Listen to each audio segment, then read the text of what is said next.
మా latest videos కోసం మా ఈ తెలుగు న్యూస్ ఛానల్ సబ్స్క్రైబ్ చేసి గంట సింబల్ యాక్టివేట్ చేసుకోండి. రేపు మంగళవారం పంచమి తిథి. మంగళవారం పంచమి తిథి వస్తే ఆ రోజుకు చాలా ప్రాధాన్యత ఉంటుందని పండితులు చెప్తూ ఉన్నారు. సాధారణంగా మంగళవారం హనుమంతుడికి, సుబ్రహ్మణ్యేశ్వర స్వామివారికి అంకితం చేయబడిన రోజు. కానీ మంగళవారము పంచమి తిథి వచ్చిన రోజు దుర్గాదేవిని లేదా లక్ష్మీదేవిని ఆరాధిస్తే మంచిది. అన్ని జాతక దోషాలు, గ్రహ దోషాలు తొలగిపోతాయని పండితులు చెప్తూ ఉన్నారు. అయితే ఈ పవిత్రమైన రోజున ఉప్పు, నిమ్మకాయలతో ఈ పరిహారం చేస్తే 1 గంటలో మీ దశ మారిపోతుందని పండితులు చెప్తూ ఉన్నారు. వ్యాపారంలో సమస్యలు ఉన్నవారు, ఉద్యోగంలో సమస్యలు ఉన్నవారు, నరదృష్టి వంటి చెడు ప్రభావాలతో బాధపడేవారు రేపు మంగళవారం పంచమి రోజున నిమ్మకాయ, ఉప్పుతో ఒక పరిహారం చేయండి. పరిహార శాస్త్రంలో నిమ్మకాయ, ఉప్పుకు చాలా ప్రాధాన్యత ఉంది. వీటితో ఏ పరిహారం చేసినా 100% రిజల్ట్ అయితే మాత్రం వస్తుంది. నిమ్మకాయను చాలా వరకు అమ్మవారి పూజలలో ఉపయోగిస్తాము. అమ్మవారికి నిమ్మకాయలంటే చాలా ఇష్టం. ఇలాంటి ముఖ్యమైన రోజులలో అంటే పంచమి తిథి వచ్చినప్పుడు, పౌర్ణమి, అమావాస్య తిథులు వచ్చినప్పుడు అమ్మవార్లకు నిమ్మకాయ మాల వేస్తే సకలాభిష్టాలు నెరవేరుతాయని పండితులు చెప్తూ ఉన్నారు. జాతకంలో ఉన్న సమస్యలు పోవడానికి, చెడు దృష్టి వంటి ప్రభావాల నుండి బయటపడడానికి నిమ్మకాయ చాలా బాగా ఉపయోగపడుతుంది. అలాగే ఉప్పు కూడా ప్రతికూల శక్తిని తొలగించి సానుకూల శక్తిని ప్రవేశింపజేస్తుంది. నిమ్మకాయ, ఉప్పును చాలా వరకు దిష్టి పరిహారాలలో వాడుతూ ఉంటాము. వాహనాలకు దిష్టి తగలకూడదు అని, వ్యాపారానికి, ఇంటికి దిష్టి తగలకూడదు అని నిమ్మకాయలను కడతాము. ఇలా చెడు నుండి బయటపడడానికి నిమ్మకాయలను, ఉప్పును చాలా రకాలుగా ఉపయోగిస్తాము. వీటితో విడివిడిగా పరిహారం చేస్తే ఎంత మంచి ఫలితాలు వస్తాయో, ఈ రెండింటినీ కూడా కలిపి పరిహారం చేస్తే అంత మంచి రిజల్ట్ అయితే మాత్రం వస్తుంది. 1 గంటలోనే మీరు మార్పును చూస్తారు. మరి మంగళవారము పంచమి తిథి కలిసి వచ్చిన అద్భుతమైన రోజున, గొప్ప పర్వదినాన ఉప్పు మరియు నిమ్మకాయలతో ఏ పరిహారం చేయాలో ఇప్పుడు మనం ఈ వీడియోలో వివరంగా తెలుసుకుందాము. అంతకన్నా ముందు, ఇంట్లో ఉన్న లక్ష్మీదేవి ఎందుకు వెళ్ళిపోతుంది? మన ఇంటిపై లక్ష్మీదేవి అనుగ్రహం ఉండాలి అంటే మనం ఏం చేయాలి? అసలు లక్ష్మీదేవి మన ఇంటి నుండి ఎందుకు వెళ్ళాలి అని అనుకుంటుంది అనే విషయాలను ఈ వీడియోలో ఒక కథ ద్వారా తెలుసుకుందాము. ఎక్కడా స్కిప్ చేయకుండా చూడండి. అప్పుడే మీకు ఈ వీడియోలోని అంతరార్థం మీకు అర్థమవుతుంది. అలాగే వీడియోలు నచ్చితే లైక్ చేసి షేర్ చేయండి. అలాగే మా ఛానల్ని కూడా సబ్స్క్రైబ్ చేసుకుని మాకు సపోర్ట్ చేయండి. ఇక వీడియోలోకి వస్తే, పూర్వం ఒక ఊరిలో ఒక వ్యాపారి ఉండేవాడు. అతను చాలా ధనవంతుడు, గుణవంతుడు, 10 మందికి సాయం చేయాలనే మంచి బుద్ధి కలిగి ఉన్నవాడు. అతనికి 4 కొడుకులు ఉన్నారు. కొడుకులకు పెళ్లి చేస్తాడు. ఆ వ్యాపారి తన భార్యతో, తన కొడుకు, కోడళ్లతో కలిసి ఒకే ఇంటిలో నివసిస్తూ ఉన్నారు. ఆ వ్యాపారి తన జీవితాన్ని సుఖంగా గడుపుతూ ఉన్నాడు. అంతేకాదు ఆ వ్యాపారి లక్ష్మీదేవి పరమ భక్తుడు. ప్రతి స్త్రీని లక్ష్మీదేవిగా భావించి గౌరవించేవాడు. ఆ వ్యాపారికి ఊరిలో మంచి పేరు కూడా ఉంది. ప్రతిరోజు లక్ష్మీదేవిని చక్కగా పూజించి తర్వాత వ్యాపార పనుల కోసం ఇంటి నుండి బయలుదేరేవాడు. మళ్ళీ సాయంత్రం ఇంటికి వచ్చి లక్ష్మీదేవిని పూజించి కుటుంబ సభ్యులతో కొంచెం సమయం గడిపేవాడు. అయితే కొన్ని రోజుల తర్వాత ఇంటి వాతావరణం మారింది. అందరూ ఒకే ఇంటిలో ఉండటం వల్ల ఇంట్లో చిన్న గొడవలు మొదలయ్యాయి. ప్రతిరోజు ఏదో ఒక గొడవ అవ్వటము, వ్యాపారి భార్య తనకు ఆ గొడవ గురించి చెప్పి బాధపడటం జరిగింది. ఇలా కొన్ని రోజులు గడిచాయి. ఇంటిలో మనశ్శాంతి కరువవుతూ వచ్చింది. ఇది వరకు ఇంట్లో మగవారు లేనప్పుడు గొడవలు జరిగితే, ఇప్పుడు మగవాళ్ళు ఉన్న గొడవలు జరగటం ప్రారంభమయ్యాయి. వ్యాపారి ఇది వరకులాగా ఆనందంగా, ప్రశాంతంగా లక్ష్మీదేవికి పూజ చేయలేకపోయాడు. అయితే ఒకరోజు వ్యాపారి నిద్రిస్తున్న సమయంలో లక్ష్మీదేవి ఆయనకు కలలో కనిపించింది. కలలో లక్ష్మీదేవి కనబడగానే ఆ వ్యాపారి లక్ష్మీదేవిని అనేక శ్లోకాలతో స్తుతించాడు. లక్ష్మీదేవి వ్యాపారితో ఇలా అంటుంది: నాయన, నేను నీ భక్తికి ఎంతో ప్రసన్నం చెందాను. ఇక నేను మీ ఇంటి నుండి బయటికి వెళ్ళవలసిన సమయం వచ్చింది. ఇక నేను మీ ఇంట్లో ఉండలేను అని అంటుంది. ఆ మాటలు విని వ్యాపారి చాలా బాధపడుతూ ఉన్నాడు. తల్లి, నా వల్ల ఏదైనా తప్పు జరిగిందా? ఎందుకని మీరు ఇప్పుడు నా ఇల్లు వదిలి వెళ్ళిపోతానంటున్నారు తల్లి? మీకు తెలుసు కదా, మీరు నా ఇంటిలో ఉండటం వల్లనే నన్ను 10 మంది గుర్తించి గౌరవిస్తూ ఉన్నారు. మీ అనుగ్రహం నాపై ఉండటం వల్లనే కదా నేను సిరి సంపదలకు లోటు లేకుండా జీవిస్తూ ఉన్నాను. నలుగురికి సహాయం చేస్తూ ఉన్నాను. తల్లి, ఇప్పుడు నువ్వు నన్ను నా ఇంటిని వదిలి వెళ్ళిపోతే నేను చాలా పేదరికం అనుభవిస్తాను. అప్పుడు నేను ఎవరికీ సహాయం కూడా చేయలేను. ఇంకా సమాజంలో నా పరువు ప్రతిష్టలు కూడా దెబ్బతింటాయి. తల్లి, దయచేసి నువ్వు నా ఇంటిని వదిలి వెళ్ళిపోవద్దు. నీకు నేను ఏం లోటు చేశానో చెప్పు అని వ్యాపారి పరిపరి విధాలుగా ప్రాధేయపడతారు. లక్ష్మీదేవి వ్యాపారి వైపు చిరునవ్వు నవ్వుతూ చూసింది. చూడు నాయనా, నేను గత 25 సంవత్సరాల నుండి నీ ఇంట్లోనే ఉంటున్నాను. నేను చంచలమైన దానిని. ఇలా నేను ఒక చోటన ఉండలేను అని అంటుంది. దానికి వ్యాపారి, తల్లి, నువ్వు నా ఇంటిలో ఉంటే నేను గుడికి వెళ్ళి అక్కడ పేదవారికి సహాయం చేస్తాను కదా, కాబట్టి నువ్వు నా దగ్గరే ఉండు అని అంటాడు. అప్పుడు లక్ష్మీదేవి, నేను నీ దగ్గర ఉంటేనే నువ్వు దాన ధర్మాలు చేస్తావు. నేను నీ వద్ద లేకపోతే దాన ధర్మాలు ఎందుకు చేయలేవు? చూడు నాయనా, నువ్వు నన్ను ఎంత బతిమిలాడినా నేను ఈ ఇల్లు వదిలి వెళ్ళటం ఖాయం. కాకపోతే నువ్వు నా పరమ భక్తుడివి కాబట్టి నేను నీకు ఒక వరం ఇస్తున్నాను. నీకు ఏం కావాలో చెప్పు నాయనా అని అంటుంది లక్ష్మీదేవి. అందుకు వ్యాపారి, నాకు ఏం వరం వద్దు, నువ్వు మా ఇంటిలో ఉంటే చాలు అంటాడు. దానికి లక్ష్మీదేవి, అలా కాదు, నేను నీ ఇంట్లో ఉంటే ఎలా ధనవంతుడివి అయ్యావో అలాగే నేను ఇతరుల ఇంటికి వెళ్తే వారు కూడా ధనవంతులు అవుతారు. ఈ ప్రపంచంలో నీలాగా చాలామంది నన్ను పూజిస్తూ ఉన్నారు నాయనా. మరి నేను నీ దగ్గరే ఉంటే వారి అందరి దృష్టిలో నా విలువ తగ్గుతుంది కదా. కాబట్టి నేను ఇక మీ ఇంటి నుండి వెళ్తాను. ఇక ఆలస్యం చేయకుండా నీకు ఏం వరం కావాలో చెప్పు అంటుంది. వ్యాపారి చాలా బాధపడతాడు. తల్లి, నా మనసు ఇప్పుడు ఏం బాగోలేదు. తల్లి, నువ్వు ఏమీ అనుకోకుండా రేపు మళ్ళీ రా. ఈలోపు నేను మా ఇంటిలో వారికి ఏం కావాలో కనుక్కొని చెప్తాను అంటాడు. దానికి లక్ష్మీదేవి, చూడు నాయనా, నేను కేవలం నీకు ఒక్కటంటే ఒక్కటే వరం ఇస్తున్నాను. జాగ్రత్తగా ఆలోచించి చెప్పు. నేను రేపు వస్తాను అని చెప్పి లక్ష్మీదేవి మాయమవుతుంది. వ్యాపారి గట్టిగా, తల్లి, నన్ను వదిలి వెళ్ళకు అని అరుస్తూ నిద్రలేస్తాడు. వ్యాపారి కంటి నిండా నీరు ఉన్నాయి. తన పక్కన తన భార్య కంగారు పడుతూ, ఏమయ్యింది, ఎందుకని మీరు ఇంతగా కంగారు పడుతూ ఉన్నారు అని అడిగింది. వ్యాపారి భార్య వ్యాపారికి కొన్ని నీళ్లు ఇచ్చింది. వ్యాపారి మళ్ళీ నిద్రలోనికి వెళ్తాడు. ఇక మరుసటి రోజు ఉదయం వ్యాపారి తన భార్యతో రాత్రి కలలో జరిగిందంతా కూడా చెప్తాడు. వ్యాపారి భార్యకు లక్ష్మీదేవి కలలో కనిపించినందుకు ఆనందపడాలో, త్వరలో లక్ష్మీదేవి ఇల్లు వదిలి వెళ్ళిపోతుందని బాధపడాలో అర్థం కాలేదు.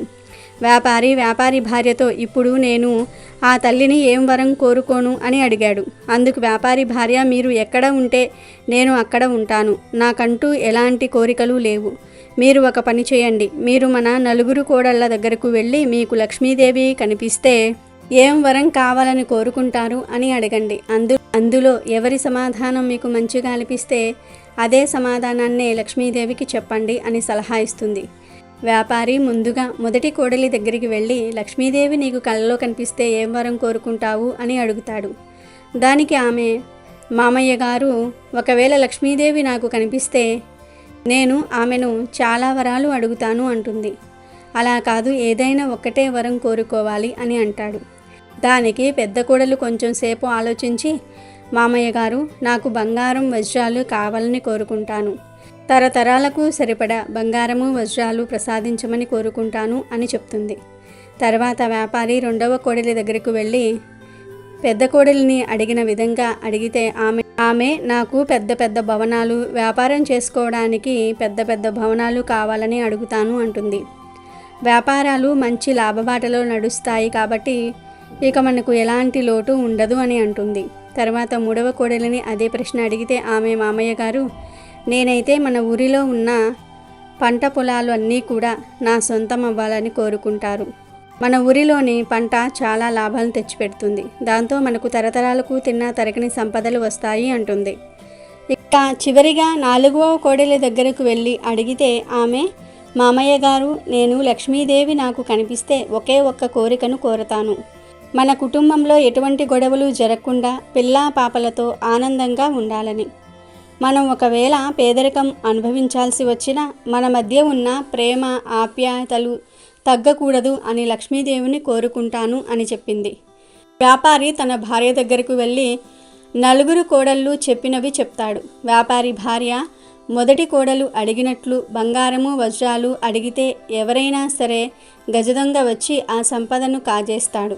రెండవ కోడలు చెప్పినట్లుగా వ్యాపార భవనాలు అడిగితే వ్యాపారాలు కొన్నిసార్లు నష్టాలు వస్తాయి, కొన్నిసార్లు లాభాలు కలుగుతాయి. దీంతో గొడవలు జరిగే అవకాశం కూడా ఉంది.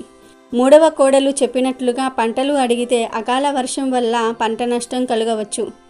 దీంతో మనం చాలా పేదరికం అనుభవిస్తాము. ఈ ముగ్గురు కోడళ్ళు చెప్పిన మాటలు ప్రకారం చూస్తే ఎప్పటికైనా ప్రమాదమే. ఏదో ఒక రోజు పేదరికం అనుభవిస్తాం. వాటితో పాటు ఆస్తి గొడవలు పెరిగి ఒకరిపై ఒకరికి ప్రేమలు తగ్గుతాయి. అందుకే నాలుగవ కోడలు ఆస్తులు ఏమీ కాకుండా మన మధ్య ప్రేమ ఆప్యాయతలు ఉండాలని కోరుకుంటుంది. మీరు నాలుగవ కోడలు చెప్పిన మాటను లక్ష్మీదేవికి వరంగా కోరుకోండి, అంతా మంచే జరుగుతుంది అని అంటుంది.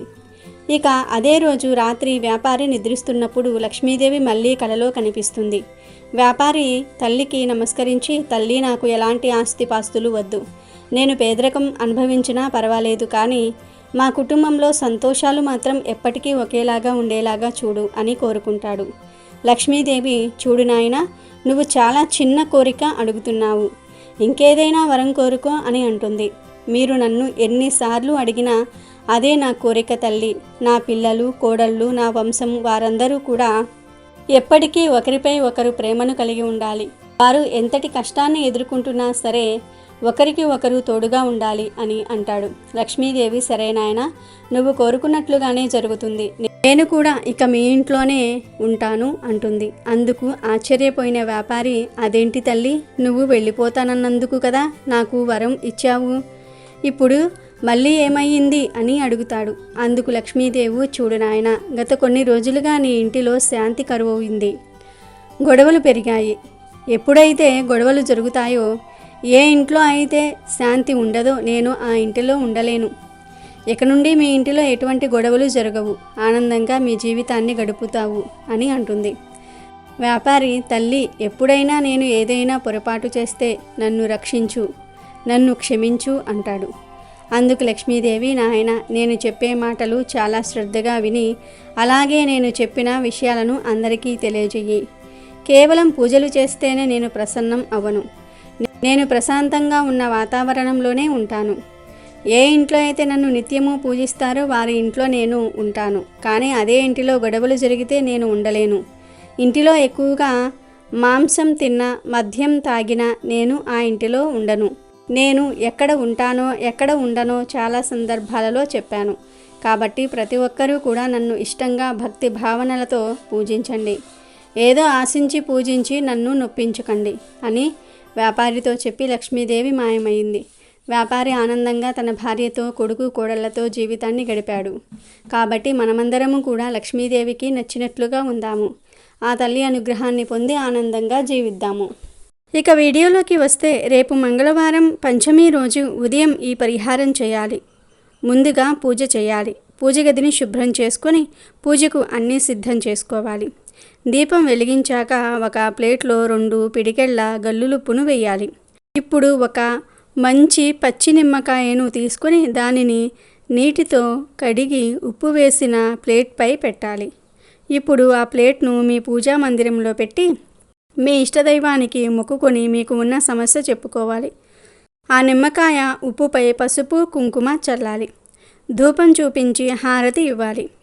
ఈ మంగళవారం పంచమి తిథి రోజున అమ్మవారికి పాలతో చేసిన నైవేద్యాన్ని సమర్పిస్తే తల్లి అనుగ్రహం కలుగుతుంది. ఒక 5 లేదా 10 నిమిషాలు అయిన తర్వాత పూజ గదిలో పెట్టిన ప్లేట్ను తీసి అందులో పెట్టిన నిమ్మకాయలను 2 బద్దలుగా కొయ్యాలి. అందులో ఒక బద్దకు కుంకుమను, ఒక బద్దకు పసుపును పుయ్యాలి. ఆ తరువాత కుంకుమ పూసిన బద్దకు పసుపుతో బొట్టు పెట్టాలి. పసుపు పూసిన బద్దకు కుంకుమతో బొట్టు పెట్టాలి. ఇక ఇప్పుడు ప్లేట్లో వేసిన ఉప్పుపై కోసిన నిమ్మకాయ ముక్కలను పెట్టి ఇల్లంతా తిరగాలి. ఆ తర్వాత గుమ్మం బయటకు వచ్చి 2 గిన్నెలను కానీ 2 ప్లేట్లను కానీ తీసుకొని అందులో ప్లేట్లో ఉన్న గల్లులుప్పును వేయాలి.